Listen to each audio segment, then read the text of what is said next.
오늘 하나님의 말씀 야고보서 4장 13절부터 17절까지 말씀을 나누겠습니다. 신약성경 374쪽에 야고보서 4장 13절부터 17절까지 말씀을 함께 봉독하겠습니다. 들으라, 너희 중에 말하기를 오늘이나 내일이나 우리가 어떤 도시에 가서 거기서 1년을 머물며 장사하여 이익을 보리라 하는 자들아, 내일 일을 너희가 알지 못하는도다. 너희 생명이 무엇이냐? 너희는 잠깐 보이다가 없어지는 안개니라. 너희가 도리어 말하기를 주의 뜻이면 우리가 살기도 하고 이것이나 저것을 하리라 할 것이거늘 이제도 너희가 허탄한 자랑을 하니 그러한 자랑은 다 악한 것이라. 그러므로 사람이 선을 행할 줄 알고도 행하지 아니하면 죄니라. 아멘. 여러분, 미래를 예측할 수 있는 능력이 있다면 여러분은 그 능력을 어떻게 사용하시겠습니까? 로또를 사시겠습니까? 아니면 좋은 부동산을 알아봐두고 쌀 때 미리 사두시겠습니까? 미래를 예측하는 능력이 있다면 돈을 버는 것쯤은 아무 일도 아닐 것입니다. 아니면 이런 건 어떻습니까? 내 가족에게 일어날 수 있는 어떤 위험과 사고를 미리 예측해서 그래서 그걸 막는 겁니다. 생명을 지키는 일이니까 되게 좋은 일이겠죠. 미래를 예측할 수 있다는 것은 대단한 능력입니다. 정말로 그런 능력이 내게 있다면 내게 좋은 일만 일어날 수 있도록 그렇게 노력할 것입니다. 그래서 사람은 우리 주변에 미래에 대한 통찰력이 있다는 사람을 찾고 또 만나고 싶어 하잖아요. 선견지명 또 통찰력으로 미래를 예측하는 사람들이 있고 그런 사람들을 동경합니다. 세계 최고의 투자자 중에 한 명인 워렌 버핏이라는 미국의 유명한 투자자가 있죠. 한때요, 이 사람과 점심 한 끼 식사를 하려면 경매에 붙여서 60억 원까지 지불해야 한 적도 있었습니다. 밥 한 끼 먹는데 60억 원을 주면서 왜 이 사람을 만나려고 할까요? 이 사람에게서 미래에 대한 어떤 전망을 듣고 거기에 대비하려고 하는 겁니다. 그러면 60억 원이 아깝지 않고 훨씬 더 큰 돈을 벌 수 있을 거라고 생각하기 때문입니다. 어떻게 밥값으로 60억 원을 낼 수 있습니까? 그런데 교회 안에도요, 비슷한 모습이 있습니다. 제가 예전에 청년 사역을 할 때 청년들이 가장 많이 상담을 요청하는 주제가 있거든요. 혹시 뭔지 예상되십니까? 청년들이 학교나 직장이나 진로를 정하려고 하는데 저에게 와서 고민하는 여러 갈래 길 중에 어디로 가면 좋겠냐는 겁니다. 그걸 제가 어떻게 합니까? 해줄 말이 없거든요. 그런데 청년들뿐만 아니라 많은 성도님들도 그런 요청을 목회자들에게 하죠. 어디로 갈지 못 정하더라도 어디에 하나님의 뜻이 있는지라도 알 수 있게 해달라고 기도를 요청합니다. 말이 하나님의 뜻이죠. 사실은 어디로 가야 자기한테 가장 좋은 길로 갈 수 있는지가 사실은 궁금한 거잖아요. 만약에 그런 기도 요청을 여러분들이 하셨을 때에 목회자가 기도를 하고 하나님께 뜻을 받았더니 앞으로 우리 성도님은 사업이 망할 것이고요. 육신에 큰 병이 들어서 큰 고생을 하시게 될 거고요. 그러나 그 어려움을 견디고 끝내 이겨서 그래서 하나님을 간증하고 많은 사람들에게 그리스도의 살아계심을 증거하는 것이 하나님 뜻이랍니다. 그러니까 성도님은 곧 망하고 곧 되게 아플 겁니다. 라고 청년이나 성도님에게 목사가 그런 뜻을 정해주면, 말해주면, 그럼 아멘 하고 기뻐하실 겁니까? 사실 미래에 대해서 예측하려는 마음도, 또 어떤 면에서 하나님의 뜻이 뭔지를 궁금해하는 마음도 사실은 다 내 삶이 앞으로 더 잘 되기를, 더 윤택해지기를, 최소한 하나님 안에서 가장 선한 길로, 좋은 길로 나아지기를 바라는 마음이 그 바탕인 것이지 않습니까? 성경은 우리의 그런 생각과 마음에 대해서 뭐라고 하실까요? 여러분, 사실 성경은요, 우리에게 가장 정확한, 확실한 인사이트를 제공해주는 말씀이거든요. 성경은 하나님의 말씀이고 진리이기 때문에 그 어떠한 현명한 사람보다 더욱 분명한 통찰력과 선견 지명을 우리에게 보여주십니다. 성경은 우리에게 확고부동한 저와 여러분의 정확한 미래를 예측해 줍니다. 그 미래는 너무나 확실하고 틀림이 없어서 사실 예측할 필요도 없어요. 그것이 무엇일까요? 결국은 다 죽는다는 겁니다. 다 죽습니다. 우리 중에 아무도 예외가 없습니다. 다 죽을 거고요. 심지어 짧게 살다가 죽을 것입니다. 오늘 본문 야고보서에서는 그것을 안개로 비유합니다. 안개가 어떻습니까? 새벽 안개가 꽉 차면 앞이 안 보이고 손으로 아무리 휘휘 저어도 그것이 사라지지 않죠. 그런데 해가 뜨고 기온이 오르기 시작하면 안개는 순식간에 사라집니다. 말 그대로 안개처럼 사라집니다. 그런데 사람의 인생이 딱 그렇다는 것입니다. 야고보서에는 안개 비유만 있는 게 아닙니다. 앞에서 1장 말씀을 나눌 때 살펴봤었는데요. 인생을 풀의 꽃으로도 비유하고 있습니다. 야고보서 1장 11절 말씀을 함께 읽어볼까요? 해가 돋고 뜨거운 바람이 불어 풀을 말리면 꽃이 떨어져 그 모양의 아름다움이 없어지나니 부한 자도 그 행하는 일에 이와 같이 쇠잔하리라. 아멘. 꽃다발 좋아하시는 분 많으시죠? 아무리 싱싱하고 화사한 꽃다발도요, 며칠 안 가면 다 시들고 말라 비틀어집니다. 그 마른 꽃다발 어떻게 하십니까? 여지없이 쓰레기 봉투에 담아 버리시죠. 근데 버릴 때도 성가셔요. 이 꽃다발 잘못해서 쓰레기 봉투에 넣으면 쓰레기 봉투가 터져버립니다. 한때 화려한 시절도 있었겠지만 그런데 금방 천덕꾸러기 쓰레기 신세가 되고 마는 겁니다. 그 화려한 꽃도요. 그런데 오해하지는 마십시오. 성경이 무슨 우리 인생을 그렇게 가치도 없고 비관할 만하니까 그러니까 그렇게 포기하라고 말씀하는 게 아니죠. 인생이란 그렇게 유한하고 그 기한이 매우 짧다는 그 사실, 그 자체를 계속 우리에게 상기시켜주는 겁니다. 시편의 모세의 시에도 이런 말씀이 있죠. 시편 90편 12절 말씀입니다. 우리에게 우리 날 계수함을 가르치사 지혜로운 마음을 얻게 하소서. 아멘.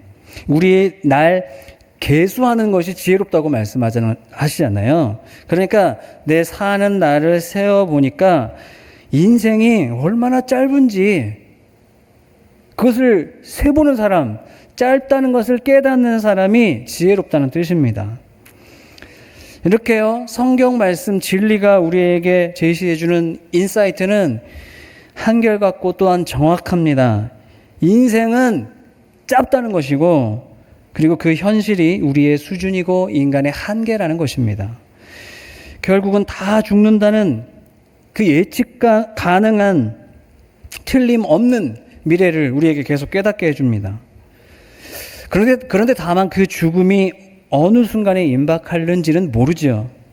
또 당장 미래가 어떻게 될지 우리는 내일조차도 예측할 수가 없기 때문에 사실 우리 인생은 짧은데 그 짧은 인생조차도 한치 앞을 알 수가 없고 우리가 유일하고 또한 정확하게 알 수 있는 진실 한 가지는 결국에 죽는다는 겁니다. 곧 죽는다는 것. 우리는 그것밖에 모르고 사는 겁니다. 여러분, 바로 이 진실을, 그 통찰력을 우리가 가지고 살아간다면, 그러니까 결국 나도 금방 사라질 안개 같은 인생이라는 것을, 그리고 그 사실 말고는 사실상 우리가 아는 것은 하나도 없다는 그 진실을 정말로 깨닫는다면, 그러면 그 놀라운 통찰이 오늘 우리의 삶을 더 나은 삶으로 바꿔갈 수 있게 하지 않겠습니까? 그런데 문제는요, 대부분의 사람이, 그리고 오늘 저와 여러분이 그 진실을 알긴 압니다. 그런데 받아들이지를 않습니다. 그리고 애써 그것을 무시하고 살아갑니다. 그래서 사실은 아무것도 모르면서 인생 한 치 앞도 예상하지 못하면서 우리는 너무나 용감무쌍하게 내 미래는 괜찮을 거라고, 그래서 이런 계획도 저런 계획도 예측하고 그런 계획을 세워가는 겁니다. 여러분은 아세요? 여러분의 1시간 후를, 여러분의 내일을 아세요? 모르는데도 우리는 사실 되게 용감무쌍하거든요. 그냥 또 있으려니, 그냥 또 잘 되려니, 그냥 문제 없으려니. 남들은 몰라도, 남들은 다 틀려도 적어도 내 예상과 내 계획은 틀림이 없을 거라고 너무나 용감하게 맹신하며 살아간다는 겁니다.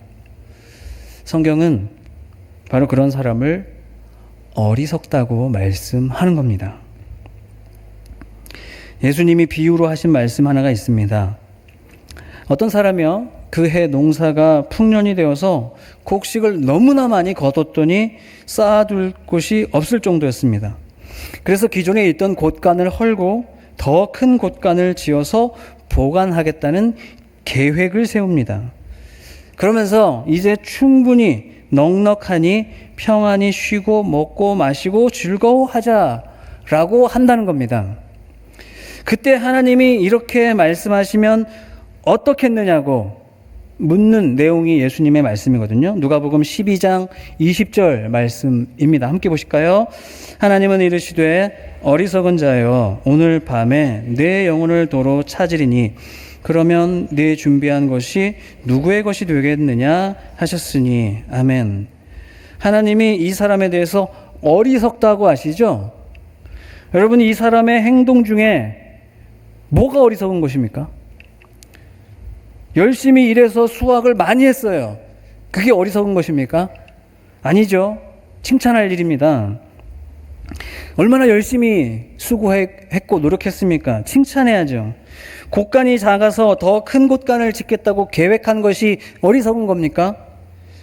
계획한 게 왜 나쁜 겁니까? 어떤 일이든지 계획을 하고 또 계획대로 실행에 옮기며 살아야 되죠. 그러면 저축하는 게 나쁜 겁니까? 내가 저축해서 넉넉하게 내 미래를 보장하겠다. 그게 나쁜 겁니까? 당장 재물을 다 탕진해버리고 흥청망청 살다가 미래야 어떻게 되든 말든 노후를 걱정하지 않고 지금 다 써버리는 게 더 미련한 것이잖아요. 그러니까 오히려 저축하는 건 더 지혜로운 행동이죠. 저와 여러분도 다 노후를 걱정하시면서 저축하고 계시잖아요. 그러면 예수님의 말씀에서 이 사람이 어리석다고 하신 이유가 뭡니까? 여러분, 이 사람은요, 지금 나름대로 자기의 미래를 예측하고 대비해서 계획을 세웠습니다. 그리고 내가 세워놓은 그 계획에 스스로 맹신하면서 안심하고 있거든요. 그런데 그 이야기 속에서 그가 간과하고 있는 사실이 뭡니까? 아까도 말씀드렸지만 우리가 가장 정확하게 아는 사실, 사실상 그것밖에 모르는 그 사실, 인생은 안개와 같다는 진실입니다. 자기 생명이 풀꽃 같고 안개 같아서 당장 내일이라도 사라질 수 있고, 아니 오늘이라도 무슨 일이 어떻게 일어날지를 전혀 모르는데 그것에 대한 대비나 계획이 아예 없는 겁니다. 그러니까 나름대로 자기는 막 미래를 대비하고 있다고 생각을 해요. 이렇게 해서 나는 나중에 이렇게 살 거다 계획을 합니다. 그런데 하나님께서 지금 갑자기 그 사람을 부르시고 나니까, 하나님 앞에 딱 서고 나니까 아무 계획도 안 하고 있었던 거예요. 그런 계획은 없었던 거예요. 그러니까 어리석은 사람인 것이죠. 오늘 우리가 읽은 본문 말씀도 예수님의 그 이야기와 맥이 다 있는 말씀입니다. 오늘 본문 13절, 14절 말씀을 함께 다시 보겠습니다. 들으라, 너희 중에 말하기를 오늘이나 내일이나 우리가 어떤 도시에 가서 거기서 1년을 머물며 장사하여 이익을 보리라 하는 자들아, 내일 일을 너희가 알지 못하는도다. 너희 생명이 무엇이냐? 너희는 잠깐 보이다가 없어지는 안개니라. 아멘. 유대인들은요, 금융 지식이 탁월하고 돈에 대해서 밝다고 알려져 있습니다. 어렸을 때부터 무슨 교육을 특별하게 받았는지 아니면 뭐 기질이 그렇든지 아무튼 유대인들은 돈에 대해서 영악하고 또 사업 수완이 좋다고 그러죠. 투자와 사업에서 중요한 요소 중 가운데 하나가 타이밍이잖아요. 투자는 오늘 하는 거랑 내일 하는 거랑 완전히 다를 수 있거든요. 요즘 막 전쟁이 끝나려다가 또 나고 또 났다가 또 휴전한다고 그러고 왔다 갔다 그러잖아요.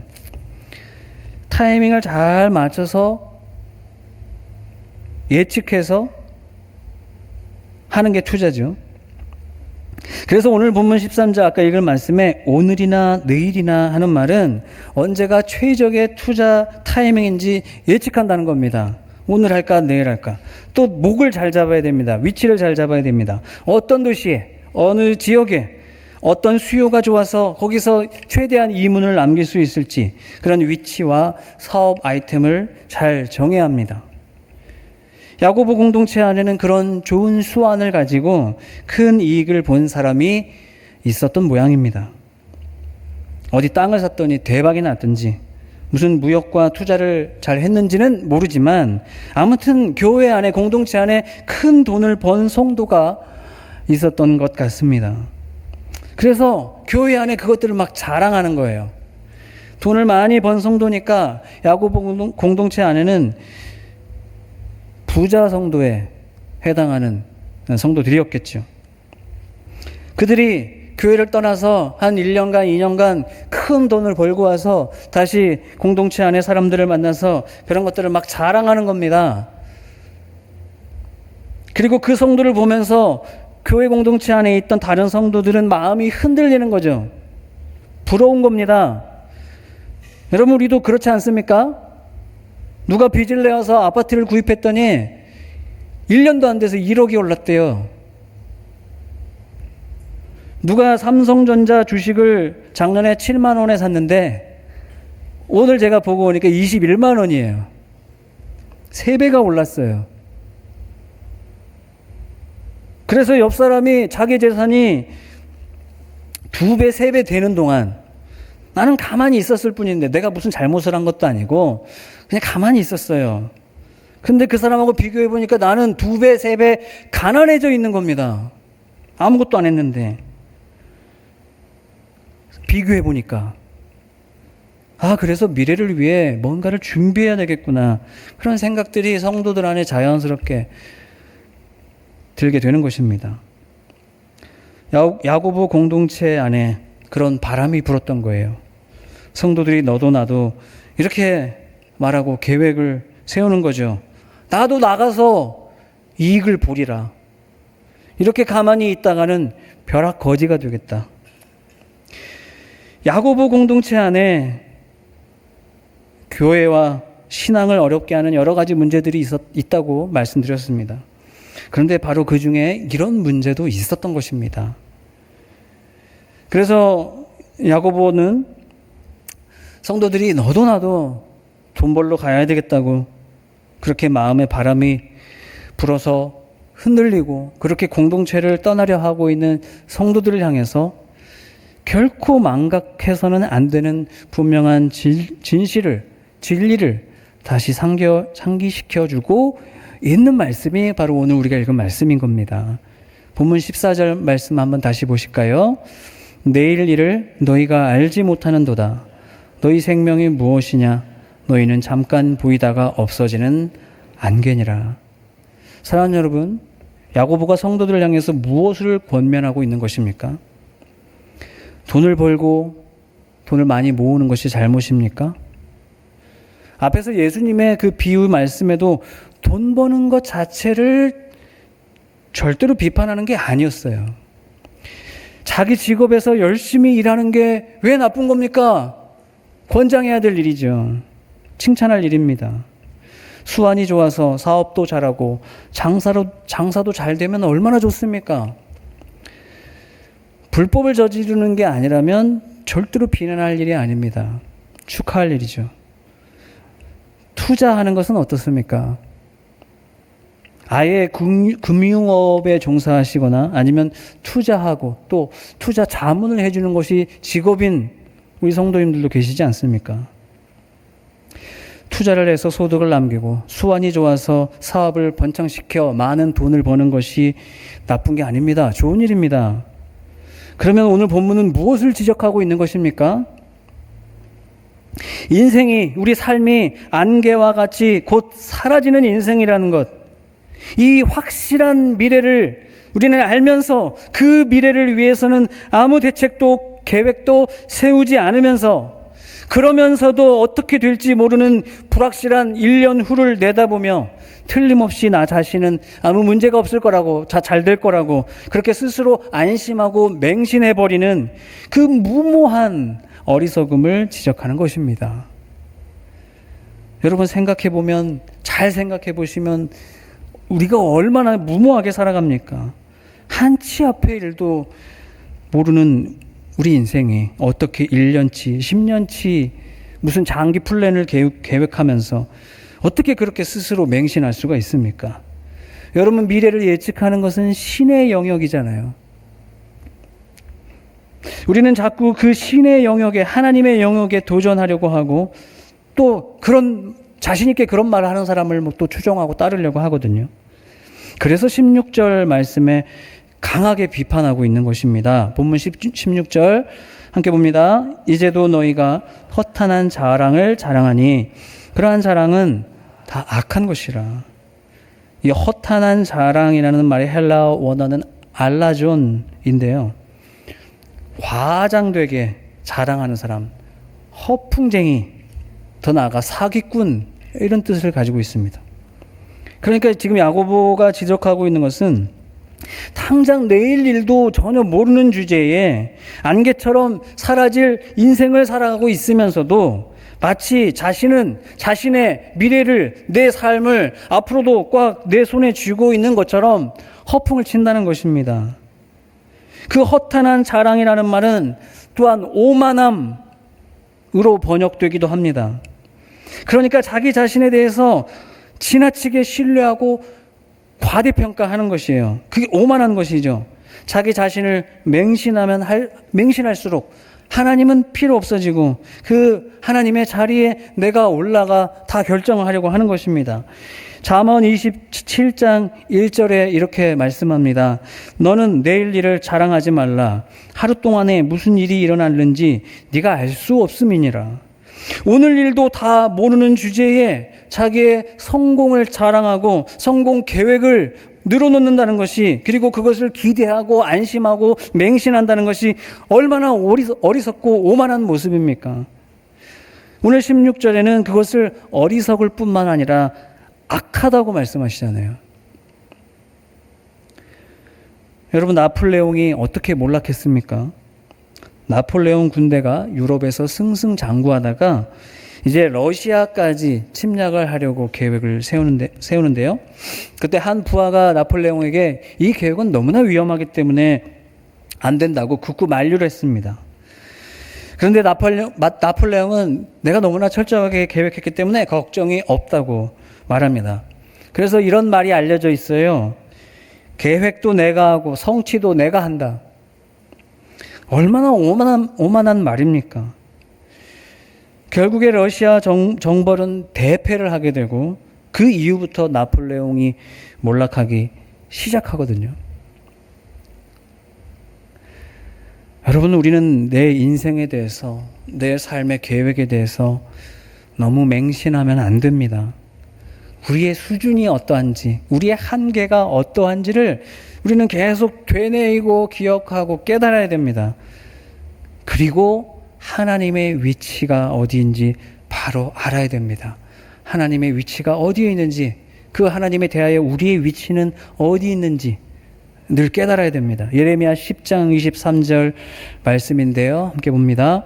여호와여, 내가 알거니와 사람의 길이 자신에게 있지 아니하니 걸음을 지도함이 걷는 자에게 있지 아니하니이다. 아멘. 사람이 자기 의지로 내 두 발로 내가 걷는 것 같지만, 자기 인생을 자기의 힘으로 사는 것 같지만 실제 인생은 그렇게 되지 않는다는 겁니다. 그러면 그 걸음을 대체 누가 인도해 가십니까? 잠언 16장 9절 잘 아시는 말씀이죠. 사람이 마음으로 자기의 길을 계획할지라도 그의 걸음을 인도하시는 이는 여호와이시니라. 아까 나폴레옹의 부하가 나폴레옹을 막 만류하면서 이 성경 구절을 나폴레옹에게 얘기했다고 알려져요. 여러분, 야고보 공동체의 성도들이 간과한 부분이 바로 이것입니다. 자꾸 자기 인생에 대해서 타이밍을 예측하려고 해요. 좋은 목과 위치를 예측하려고 합니다. 한 1년 정도 계획을 세웁니다. 그런데 문제는 그 계획 안에, 인생 플랜 안에 하나님이 끼실 자리가 없다는 겁니다. 정작 그 걸음을 인도해 가실 하나님의 뜻은 그 플랜 안에 없는 겁니다. 그러니까 사실은 아무 계획 없이 무모하게 살아가는 것입니다. 그래서 먼저 15절에 이렇게 말씀하는 것이거든요. 15절입니다. 너희가 도리어 말하기를 주의 뜻이면 우리가 살기도 하고 이것이나 저것을 하리라 할 것이거늘 나도 이익을 보리라. 나도 돈 많이 벌어야겠다. 나도 투자해서 성공해야 되겠다. 다시 말씀드리지만 그런 생각이 결코 나쁜 게 아닙니다. 그 생각이 나쁘다는 게 아니라요. 그 생각은 계획이 아니라는 것입니다. 돈을 많이 벌어야 되겠다. 그게 나쁜 게 아니라요. 돈을 많이 벌어야겠다는 계획이 아니라는 겁니다. 여러분, 그 말 앞에다가 안개와 같은 인생이라는 말을, 그 진실을 붙여보십시오. 앞에 안개처럼 사라질 내 인생, 이익을 많이 쌓아둬야 되겠다. 오늘이라도 하나님 부르시면 떠나가야 될 이 허무한 인생, 그러니까 내일은 돈 많이 저축해야 되겠다. 보십시오. 이게 무슨 계획입니까? 이건 계획도 뭣도 아닙니다. 아무것도 아닙니다. 오히려 이렇게 말해야 되죠. 안개와 같은 내 인생, 오늘 살아있는 것도 주님이 허락하셔서 살고 있다. 돈을 많이 번 것도 주의 뜻이고 벌지 못한 것도 주의 뜻이다. 오늘 허락하셔서 돈을 많이 벌었으니 주의 뜻을 위해서 그 번 것을 선하게 사용하자. 내가 가난한 것도 주의 뜻 안에 있는 것이니 가난해도 주님을 신뢰하고 범사에 감사하자. 내일이라도 주님이 나를, 내 생명을 불러 가실 수 있으니 그러니까 오늘 이 순간 여전히 주의 뜻대로 살아가자. 여러분, 이렇게 인생 걸음을 지도하시는 주님의 뜻을 구하고 그 뜻을 언제나 신뢰하는 것이 안개와 같은 인생을 살아가는 저와 여러분이 마땅히 세워야 할 인생 계획인 것입니다. 그리고 그런 태도가, 그런 고백이 선을 행하는 삶으로 이어질 수 있는 것입니다. 오늘 본문 17절 말씀인데요. 함께 봅니다. 그러므로 사람이 선을 행할 줄 알고도 행하지 아니하면 죄니라. 여러분, 옳지 않는 일을 하는 것이 죄이죠. 그런데 오늘 말씀은 옳은 일을 하지 않는 것도 죄라고 말씀합니다. 저와 여러분이 행해야 될 옳은 일이 무엇일까요? 내 인생이 안개와 같다는 것을 알고 우리의 계획을 지도하시는 분이 하나님이시라는 것을 진실로 믿는다면 오늘 우리가 해야 할 그 옳은 일이 선한 일이 무엇인지는 하나님이 각자 저와 여러분에게 깨닫게 해주실 것입니다. 안개처럼 사라질 내 인생에 하나님이 물질을 허락해 주셨다면 거기에는 반드시 이유가 있을 것입니다. 물질만이 아닙니다. 재능이든 건강이든 시간이든 다 마찬가지입니다. 앞으로 내가 이것을 더 가져야 되겠다 이런 게 계획이 아니라 지금 내게 주신 그것을 하나님이 왜 주셨는지 하나님께 묻고 또 그것을 어떻게 사용해야 되는지 하나님의 뜻을 묻는 게 계획인 것입니다. 그리고 하나님께서 저와 여러분 각자에게 감동을 주실 때 그때 순종하고 내게 주신 것으로 행동하는 것이 그것이 선한 일인 것입니다. 사랑하는 여러분, 내 인생이 안개와 같다는 그 진실을 아는 사람은 오늘 이 순간이 마지막일 수도 있는 것처럼 하루하루를 더 진지하고 또 밀도 있게 살아갈 것입니다. 내 실력과 내 예측이 아니라 하나님의 뜻이, 하나님의 크신 섭리가 내 삶을 붙들고 계신다는 그 믿음으로 더욱 담대히 살아가실 수 있기를 바랍니다. 안개와 같은 인생이지만 하나님이 우리 각자에게 허락하신 시간이 있고 맡겨주신 달란트가 분명히 있습니다. 얼마를 더 갖고 더 많이 무엇을 쌓을까가 아니라 하나님이 지금 내게 이것들을 맡기신 이유가 무엇인지를 묻는 인생 계획을 이제부터 세워보시기를 바랍니다. 그 진짜 계획 안에서 선한 행실이 삶으로 흘러나오게 될 것입니다. 하나님의 뜻을 묻고 그 뜻 안에서 선을 행하는 삶, 그것이 안개 같은 인생을 가장 값지게 살아가는 길인 줄 믿습니다. 오늘 저와 여러분에게 주어진 이 하루를, 한 주의 삶을 주의 뜻 안에서 선을 행하며 우리가 행해야 할 선을 행하며 살아가시는 저와 여러분이 되시기를 간절히 소망합니다.